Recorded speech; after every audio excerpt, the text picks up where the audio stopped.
জিয়াউদ্দিন রহমানিকে আমি কাছ থেকে দেখেছি। কত বড় সন্ত্রাসী তোমাদের কাছে আমি জানিয়ে যাই, কত বড় জঙ্গি জসিমুদ্দিন রহমানি তোমরা আজকে জেনে নাও। সে কারণে আজকে নিরপরাধী বাংলার সূর্য সন্তানকে এই শতাব্দীর নিকৃষ্ট স্বৈরাচার কুখ্যাত খুনি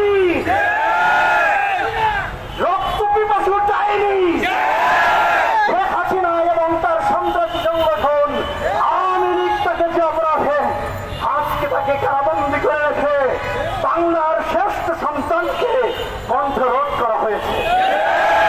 2 নম্বর তার যে অপরাধ ছিল সেটা হলো বাংলার জমিন থেকে গণতন্ত্র, সমাজতন্ত্র, সুফিবাদ, যুগিবাদ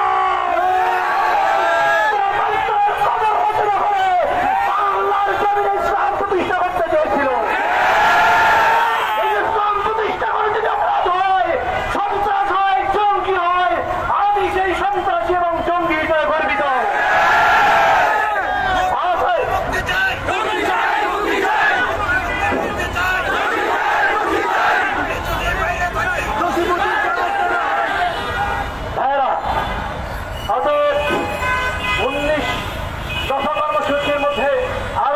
আমি বলি তার 2 নম্বর অপরাধ আপনারা জানেন যে গণতন্ত্রের বিরুদ্ধে, সমাজতন্ত্র, মানব রচিত তন্ত্রমন্ত্রের বিরুদ্ধে কথা বলার কারণে আজকে তার এই নির্মম পরিণতি করেছে আল্লাহর দুশমনরা।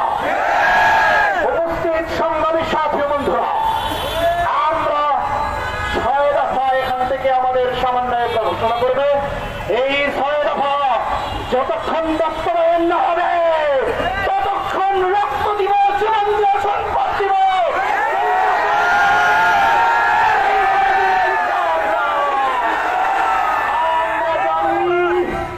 বর্তমান যারা দায়িত্ব নিয়েছেন তারা বিচক্ষণ।